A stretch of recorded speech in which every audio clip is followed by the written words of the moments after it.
It seems unlikely, but sometimes we forget that humans are primates. For a long time, we got used to seeing the natural world as something hostile, as an obstacle to overcome in order to progress. The centuries and the control we took over the planet separated us from the natural home that we share with all kinds of animals and plants. Although the times of living in trees are far away, it is enough to look into the eyes of other primates to recognize much of us in them. Look at their hands, almost identical to ours, and their enormous intelligence to remember that they are our family.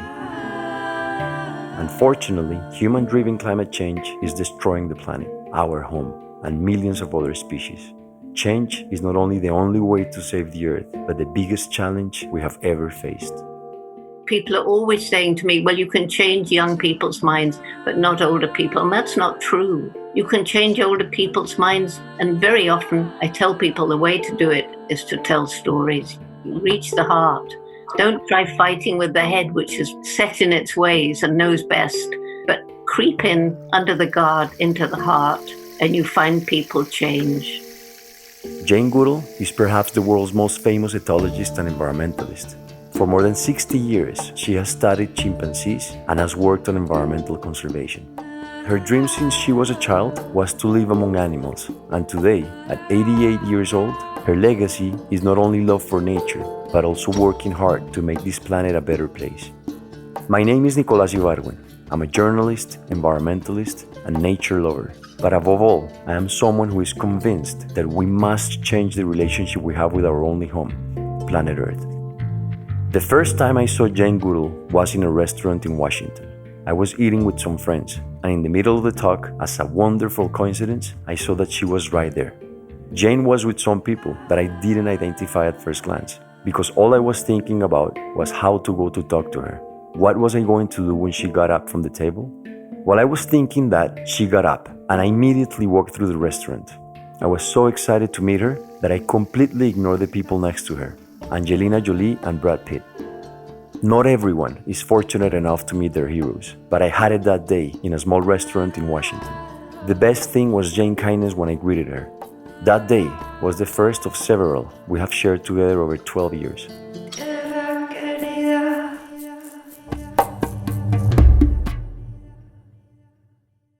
Jane, thank you so much. So let's start.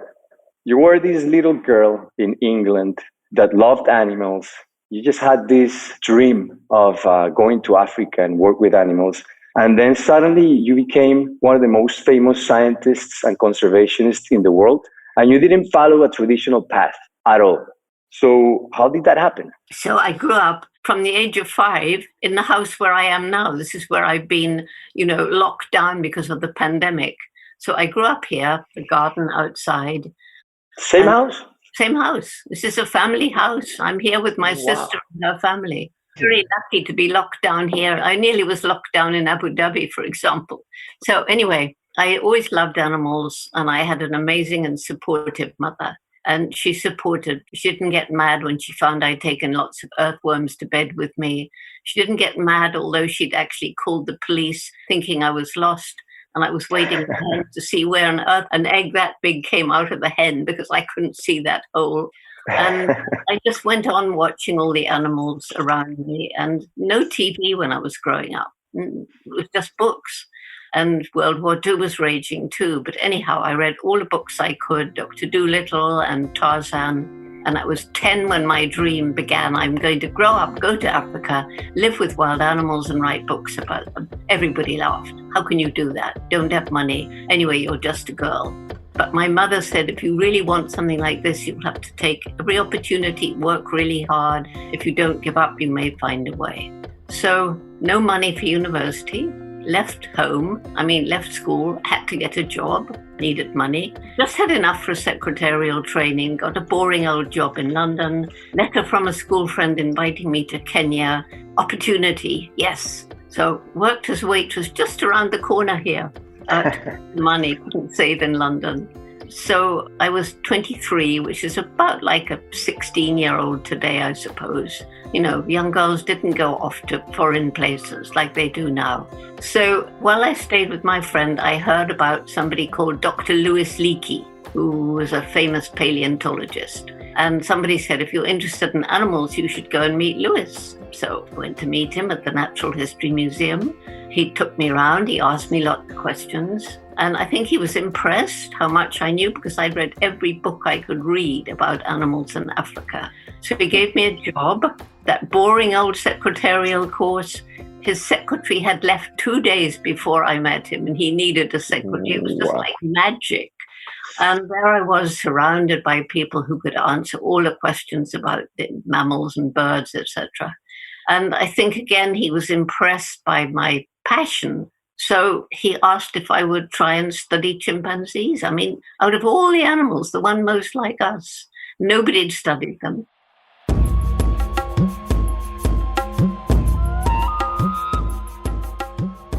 Were you particularly in love with chimpanzees, or was that was just a coincidence? This was a complete coincidence. I mean, I would have studied any animal to be out in the field with wild animals, and it just happened to be the one most like us. And of course, you know, what a difference that made, really.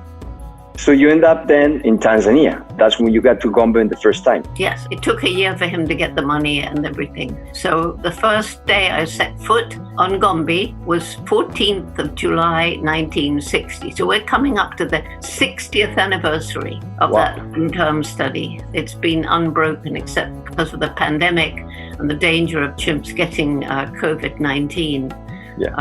We've just got a few people monitoring where they are and their health and things. From that moment on, you stayed at Gombe with the chimpanzees. You started to study chimpanzees at that point in time, and you stayed there since that moment? Well, I stayed there most of every year until 1968, which is when I left and began this crazy traveling around the world to try and do something to help chimps. So you didn't have a degree? No. And in fact, Lewis wanted somebody who hadn't been to university because he said back then these scientists had a very reductionist way of thinking about our relationship with animals. They thought there was a difference of kind. We were completely separate. We were on this pinnacle. There was no bridge between us and the others. They didn't believe Darwin, obviously. But Louis Leakey wasn't like that. And of course, thanks to chimps being so like us, science is now thinking differently about our relationship with all the other animals. Yeah, and I remember you became also very famous because you were not like following all the principles the scientists follow. You gave names to chimpanzees, and that's what kind of like unheard of for a scientist at the time to do so. I don't know if they do it today or not, but that was like very unique of you. And then you discovered that animals also use tools, and that basically changed how we think of science of animals as well, right? Well, it changed everything for me because, you know, for the first months, the chimps ran away from me. And I was getting more and more worried because there was only money for 6 months. And, you know, I knew with time I could get the chimps' trust, but did I have time? And fortunately, one beloved chimpanzee, David Greybeard, lost his fear a little bit. And I could see him not only using grass stems to fish for termites, but actually stripping leaves, making tools. That brought in the National Geographic. They sent a photographer and filmmaker, Hugo van Lauwijk. And so the scientists who had initially, why should we believe this young girl? She hasn't been to college. But when they saw Hugo's film, they had to believe. So. And eventually you got a degree or not? Leakey much later made me go to Cambridge University for a PhD, no undergraduate degree. And that's when I was told, A, I shouldn't have named the chimps. B, I couldn't talk about their personality. I couldn't talk about their mind capable of solving problems. And I couldn't talk about their emotions because those were unique to us. That's what they told me. But this little guy back here. Jane shows a photograph taken in 1954 with Rusty, a black-coated dog that her parents gave her when she was 12 years old. For Jane, Rusty was the beginning of a special connection with animals that has grown stronger over the years. It was thanks to him, you know, all through my childhood, he taught me that we were not the only beings with personalities, minds, and emotions. So I could stand up to the scientists. Yeah, you experienced it by yourself. We can know from our dogs that they do have personalities, of course. How do you make chimps to trust you? By being very patient, not trying to get too close too quickly, wearing the same sort of colored clothes, And just as I had done with the animals in my childhood, waiting patiently, calmly, and thanks to David, really, because if I approached a group ready to run and David was there, you could see them looking from this calm male chimpanzee to me and back. And I suppose they thought, well, she can't be so scary after all.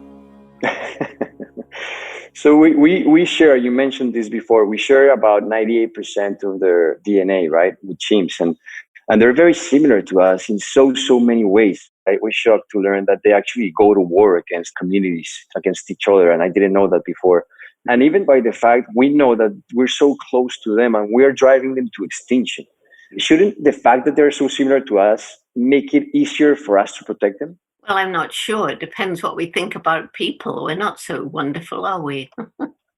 The biggest difference is the development of our intellect. But how come the most intellectual creature is destroying its only home? I think disconnect between head and heart, love and compassion. But, it was when I realized that chimp numbers were dropping across Africa and forests were going that I decided, well, I didn't know what to do, but I visited some of the range countries. And that's when I realized not only the problems facing the chimpanzees, the bushmeat hunting, being caught in snares, shooting mothers to sell the babies, all these different things. But I also learned about the problems faced by so many of the African people living in and around the forests. And so that's when JGI, Jane Goodall Institute, began our program to improve the lives of the people and help them find ways of making a livelihood without destroying the forest. Because if you're really poor and you've overused your land and your population has grown, you're going to cut down the last trees because you must feed your family. So now the trees that had gone all around Gombe are back again. And I think when you visited, you went along the shore of the lake, you probably saw some bare hills. Well, there aren't bare hills anymore. And we've got that program right through the chimp range in Tanzania now, 104 villages. And they've become our partners. They're helping us conserve. They've learned to use smartphones. They monitor the health of their village forest reserves, which is wonderful because that's where nearly all the Tanzanian chimps are. They're not protected. I've seen you in the jungle. I know that you are the happiest when you're there, near the chimps or in the jungle, like doing your walks. And how did it happen? Because I know that after some time, when you realized that we were driving into extinction, we were basically cutting all the forest, all of these big problems. And I know you moved from spending your entire time at Gombe with chimpanzees in nature, your favorite place in the world, the happiest person ever, to traveling around for more than 300 days a year, sharing your message, trying to inspire people, educating people, inspire them to protect what we have left. So how did that happen? How did you basically learn about everything that was going on when you were like inside over there in Gombe with your chimps? It was a big conference. In 1986, I helped put it together. And for the first time, it brought together the people by then studying chimpanzees in, I think it was 6 other parts of Africa, including the Japanese study just south of Gombe. And the main purpose was to see how does chimp behavior differ in different environments across Africa? Is there something like culture? Which there is. But at the same time, we had a session on conservation. And that's when people across Africa were showing slides telling us about the disappearance of the forest and chimpanzees being killed. And we also had a session on showing our closest relatives, very social, because yes, they go to war, but they're very caring and altruistic as well, like us both. And to see these amazing beings who can live for 60 years in 5-foot by 5-foot cages in medical research labs, it was such a shock, these two things. And I went to that conference, I had my PhD, I had a research station, I had the best life anybody could have who loves that sort of life. And I left as an activist. I didn't make the decision, Nicholas, it just happened. It was just, I have to try and do something, just like that. And from that day on, you've been traveling around, spreading a message of hope that a lot of people have heard. And you have done a lot of activism ever since. I know you're very passionate about, as well as I am, the way we treat animals. And from my perspective, to me, animals are not different. We're not superior to animals. To me, they're just fellow earthlings we need to share this planet with. And the way our food supply system, the way we treat animals in this planet, how humanity is treating animals right now. In fact, COVID-19 happened precisely because of that, because of the way we are treating animals. That's where we're creating these viruses, which is not only COVID, but SARS and the mad cow diseases and so many others. HIV/AIDS as well. HIV/AIDS, exactly. But we don't seem to understand that. So what do you think about that? Well, my perspective is that we have been warned about this by scientists studying zoonotic diseases for years and years and years. I know some of those scientists. We have disregarded it because, we want to go on doing what we've always done. We think we have the right to kill animals. Why shouldn't we? Why shouldn't we eat them? And people have actually said to me, well, if we're breeding pigs or cows for food, does it really matter how we treat them?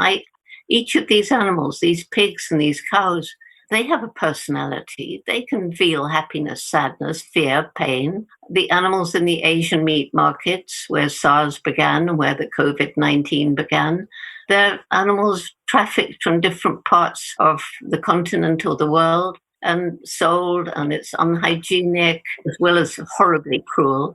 And they're slaughtered on the spot, so the seller and the buyer can get contaminated with urine, blood, feces, and so on. So a virus jumped from an animal into a woman in this Wuhan market, and it bound itself with some cell in her body and created a new disease. Doesn't always, but this one did.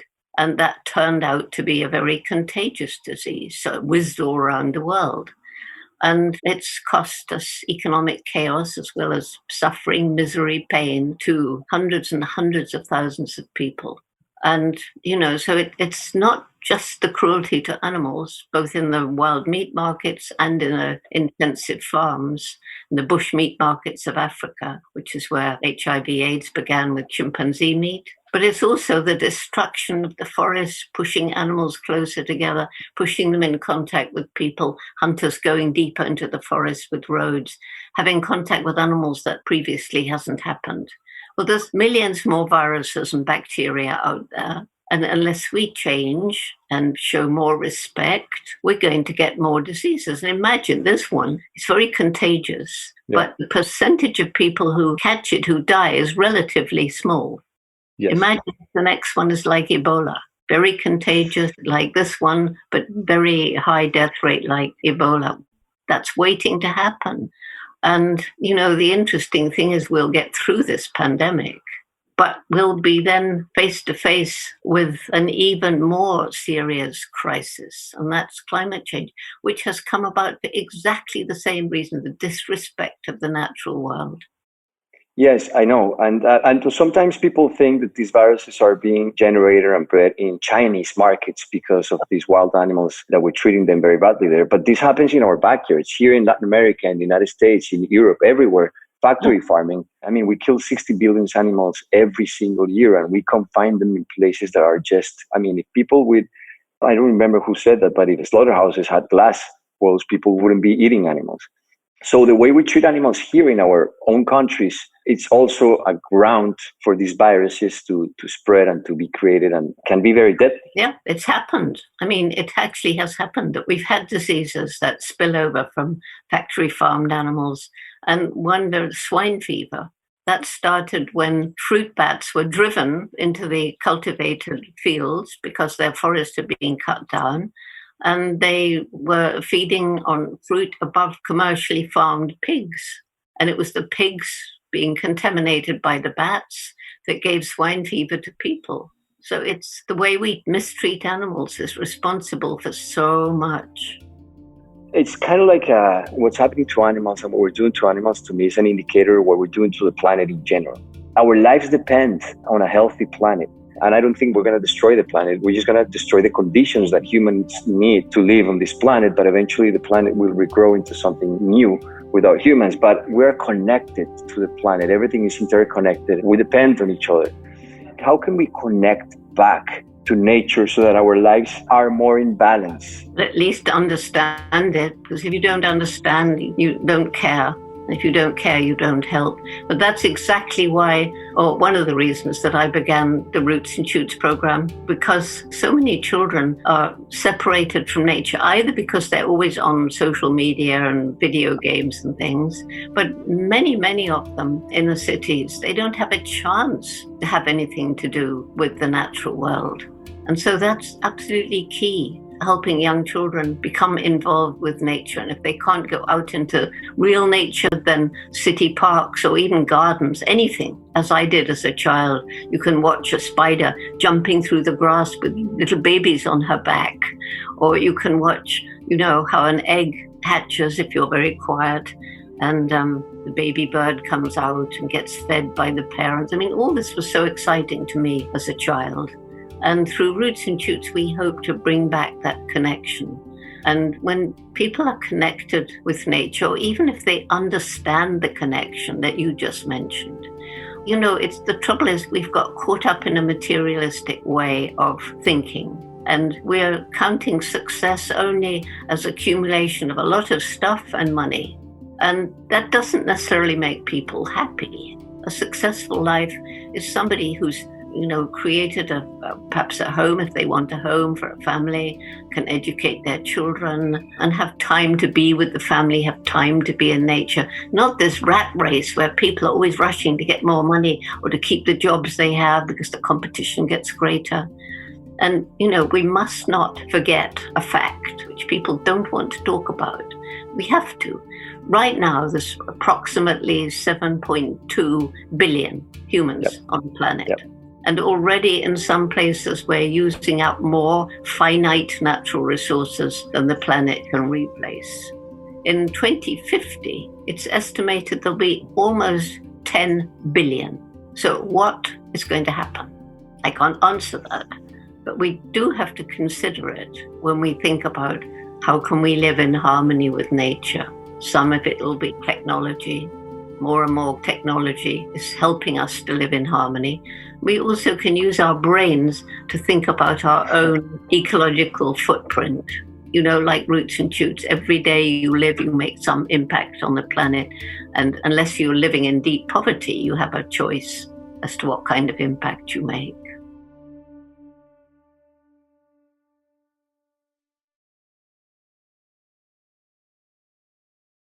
Well, I've been witness to your Roots and Shoots program. I remember in Africa, and I was amazed by it. I saw little kids actually telling me about the name of the plants and telling me about which plant could cure a snake bite, for example, things that not even their parents knew. And I was mesmerized by it because they knew how to grow coffee and they knew the plants and they knew how to make medicines out of the plants. And I'm talking about, I don't know, maybe 5-year-olds, 6-year-olds, 7-year-olds. And to me, that was amazing. Of course, gave me a lot of hope. But what you were mentioning about, there's this number that I've been following, and it's called the Earth Overshoot Day. It's the day that they measure this day when we consume the resources that the planet can replenish sustainable.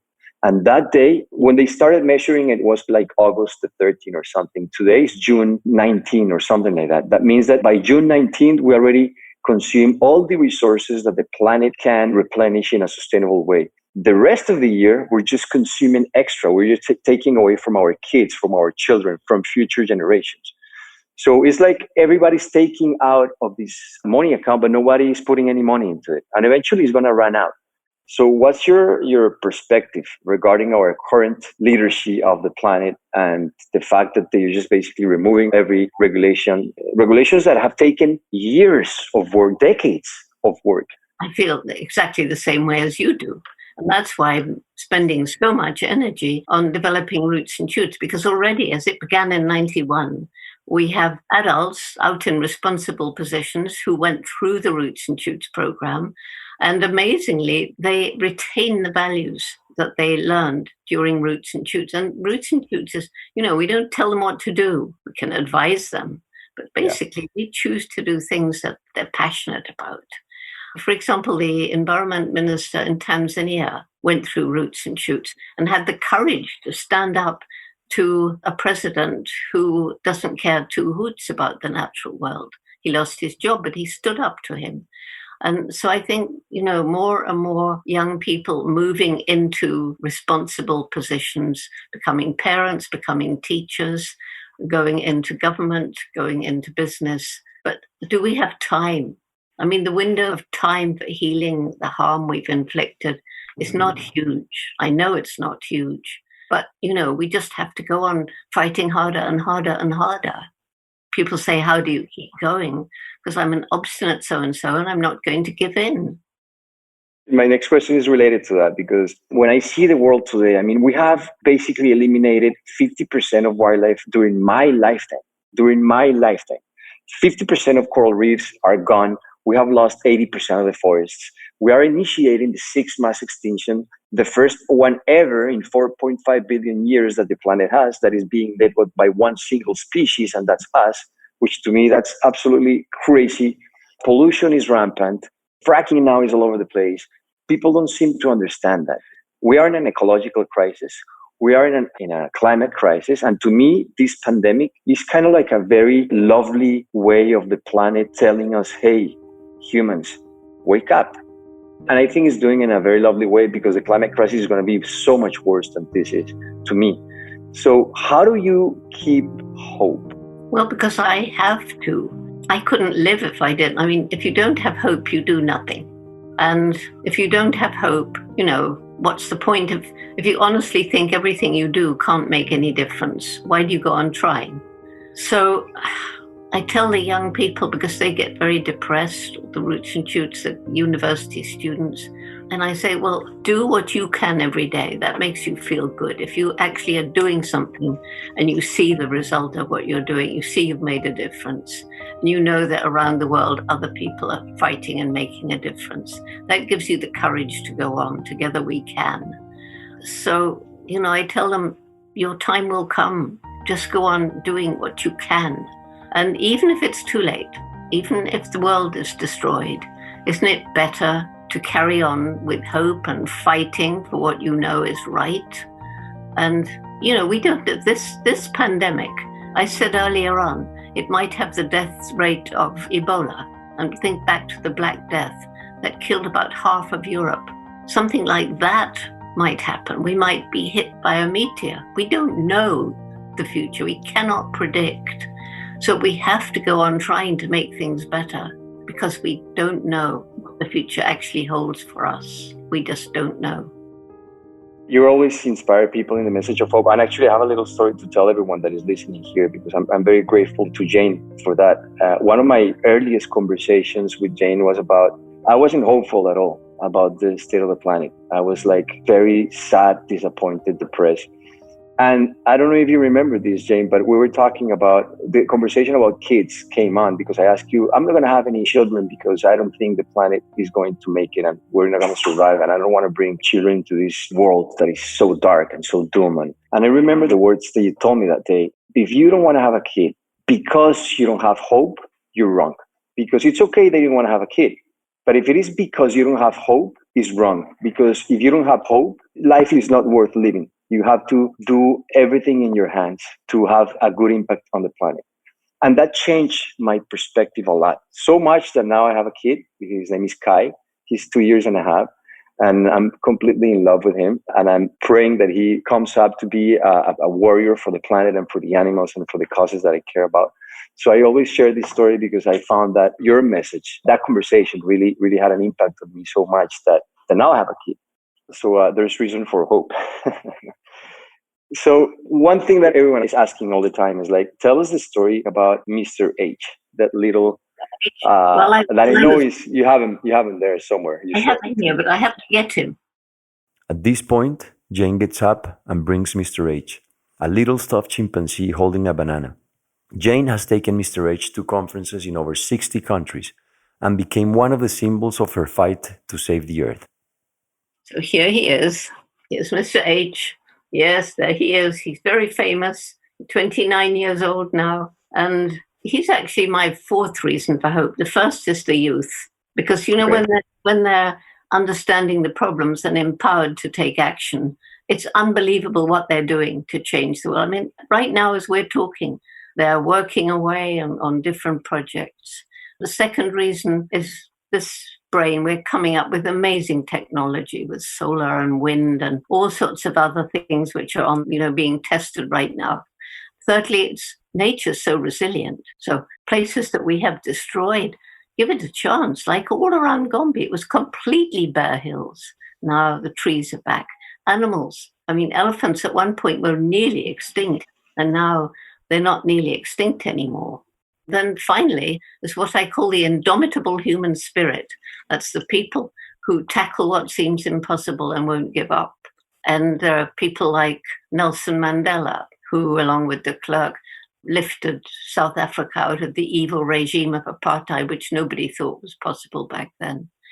And then I meet so many disabled people who, I don't know, so many people would give up if they were disabled like that. And Mr. H was given to me by a man called Gary Horn, which is why he's Mr. H.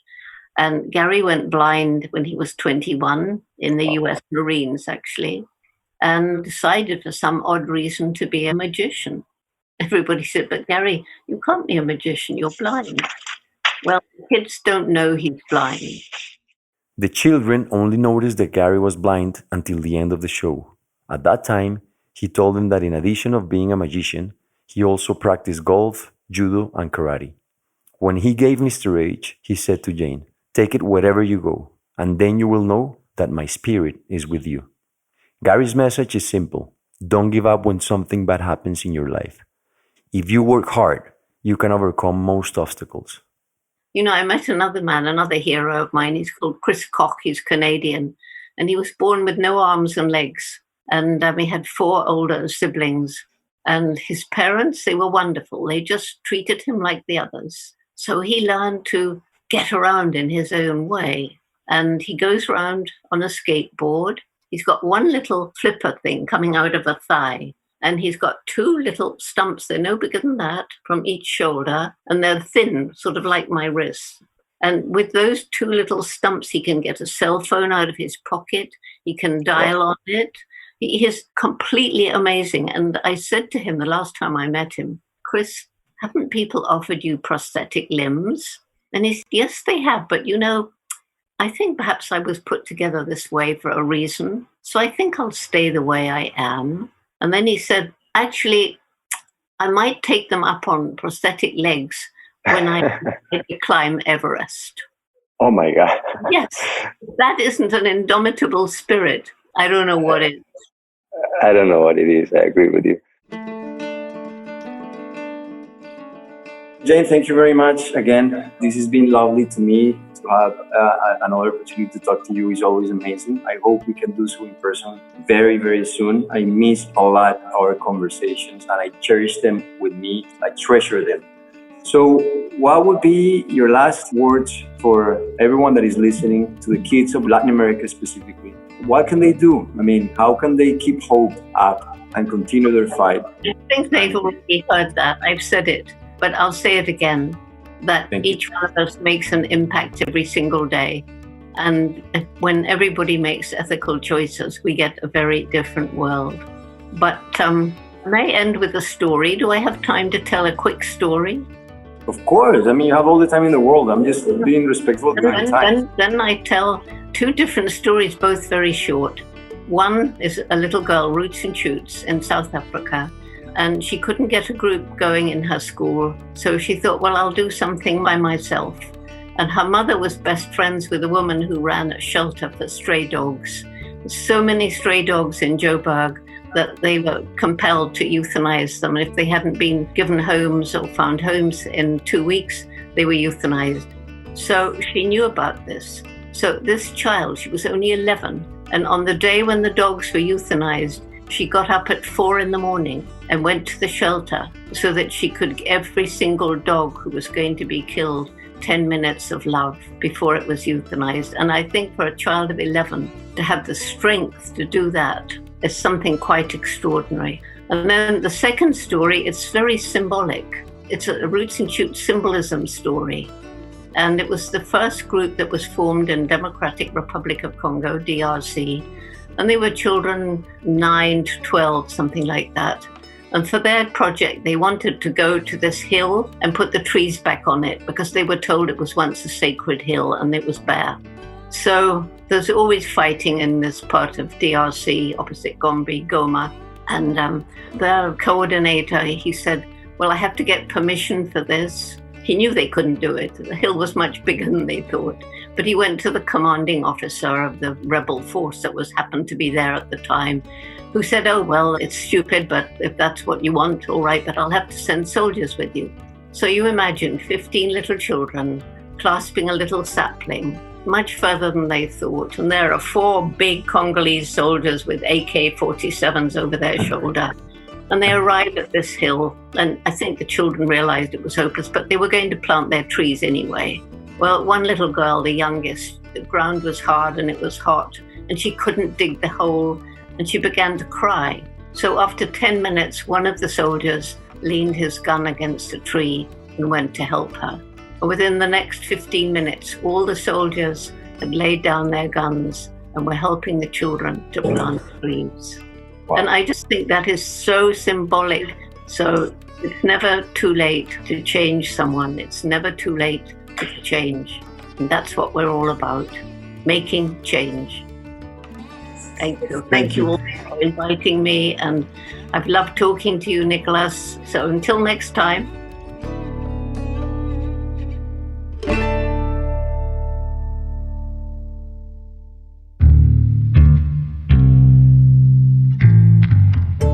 This interview was recorded on June 26 of 2020. Special thanks to the Jane Goodall Institute, Susana Name, Joanna Riquet, and Manuela Mejia.